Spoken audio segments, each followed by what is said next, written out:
नमस्कार, मैं हूं अभय अंसारी। स्वागत है आपका 24 प्राइम न्यूज में। आइए आपको दिखाते हैं मुंबई की कुछ खास खबरें।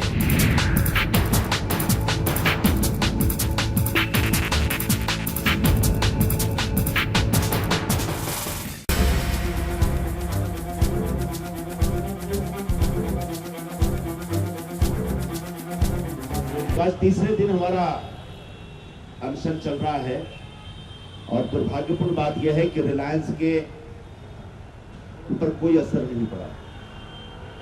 हमारे कुछ लोग जो बातें कर रहे हैं या फिर पब्लिकली जो उनका स्टेटमेंट आ रहा है, बड़ा घिसा पिटा स्टेटमेंट है, वो कह रहे हैं कि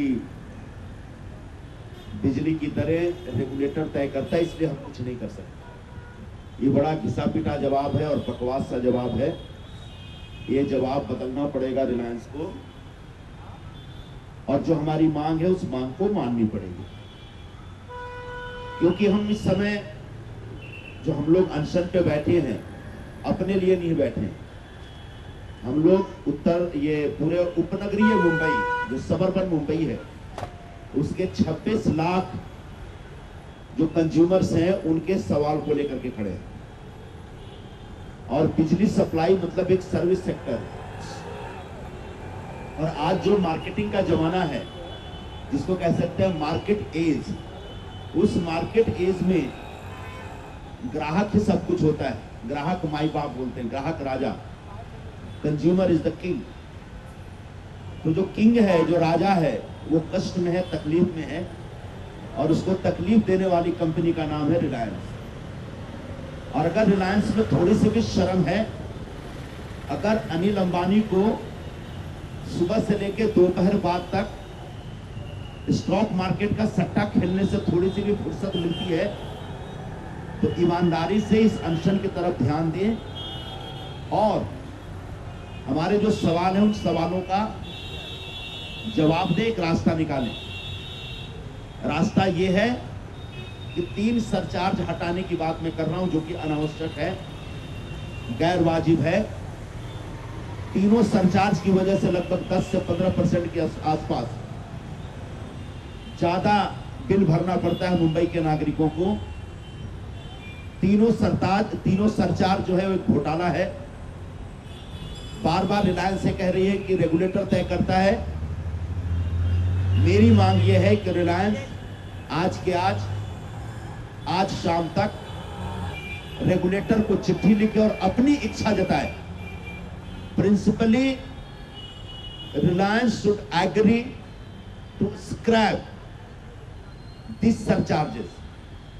सैद्धांतिक तौर पर इस अनशन का सम्मान करते हुए 26 लाख जो उपभोक्ता हैं मुंबई के, उनकी भावनाओं का आदर करते हुए रिलायंस को आज चिट्ठी लिखनी पड़ेगी रेगुलेटर के पास, और रेगुलेटर को ये बताना पड़ेगा कि उन्हें ये तीनों सरचार्ज हटाने में कोई दिक्कत नहीं।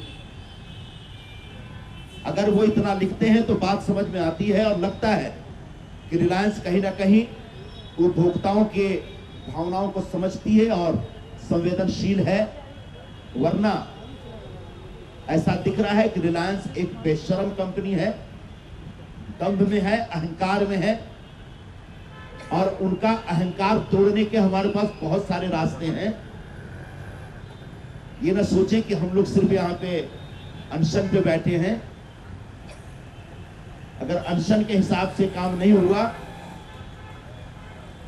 तो बहुत जल्दी उनके घर के आगे आकर मैं तो तैयार हूं आत्मदहन करने के लिए। उनके घर के सामने आत्मदहन करूंगा, सेल्फ इमोलेट करूंगा।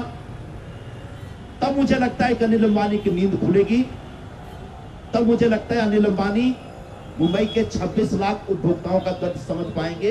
आज कांदिवली वेस्ट के रिलायंस ऑफिस के सामने आज संजय निरुपम का तीसरा दिन हो गया जो धरना पे वो बैठे हैं, भूख हड़ताल पे बैठे हैं, और अभी तक अंबानी की तरफ से कोई भी रिप्लाई नहीं आया है। तो आइए हम जानते हैं सांसद संजय निरुपम से। आम आदमी की भावनाओं को लेकर जिस तरह से संजय निरुपम ने आंदोलन का रास्ता अख्तियार किया है, उससे साफ अंबानी पर कोई प्रभाव नहीं पड़ा है। आज हमारा तीसरा दिन है अनशन का। ये इतने संवेदनहीन हैं, ये इतने बेशर्म हैं ये इतने अहंकारी हैं कि पिछले 3 दिनों से इस देश का एक सांसद रास्ते पर बैठा है, भूखा प्यासा बैठा है। 26 लाख कंज्यूमर्स जिनको बिजली सप्लाई करती है रिलायंस, उनके सवालों को लेकर बैठा है। लेकिन रिलायंस का किसी भी अधिकारी, अनिल अंबानी, किसी को शर्म नहीं आ रही है। कोई आके बात नहीं कर रहा है, कोई ये नहीं कह रहा है कि ठीक है आपकी डिमांड कहीं ना कहीं आम जनता को राहत देने वाली डिमांड है, इसको मान्य करने के लिए हम आगे कदम उठाएंगे।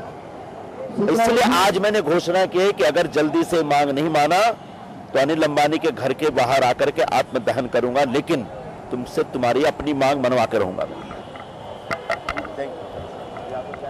तो आपने सुने किस तरह से सांसद संजय निरुपम अभी बोल रहे हैं और बता रहे हैं कि उनके इस भूख हड़ताल का कोई प्रभाव अंबानी को नहीं पड़ रहा है और ना उनका कोई रिप्लाई आ रहा है। तो वो यहाँ तक भी कह डाले जो अगर कुछ प्रभाव नहीं पड़ा तो उसके घर के सामने में आत्मदहन कर लूंगा। कैमरा पर्सन शर्मा के साथ सुगंधा झा, 24 प्राइम न्यूज मुंबई।